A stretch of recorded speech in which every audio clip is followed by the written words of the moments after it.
Hi friends, I'm Tilak. You're watching TechMade Unique, and today we're going to see how to insert a scatter chart on your Microsoft Excel on your mobile version. And if you're new to this channel, make sure to click on subscribe button below. We just quickly move on to the video. So how to insert a scatter chart on your Microsoft Excel, just going to show in this video. So first of all, select the points or select the table that you just need to create a scatter chart. Now click on this arrow section and just change this to insert option. Now you will see a lot of options here. Just swipe to and you will see option called chart. Click on this, and here just swipe down and you will see an option called XY scatter.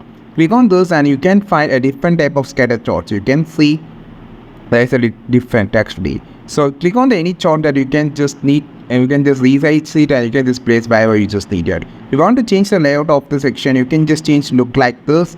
And also we just need to change the type. We just go inside the scatter chart, or you can just change the type also. And if you just need to change the color, you click on this and you can just change the color pattern.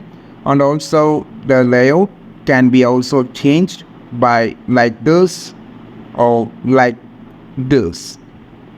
And if you just need to change the style, click on the style option, which gives you different type of styles like some gradient style or some darker style like this. This is how you just insert a scatter chart on your Microsoft Excel mobile phone. I think this video helped you a lot. Like this video, share this video, subscribe to this channel. We will meet on next video with super valuable content. This is Tilak signing off from TechMade Be Unique. Have a wonderful day.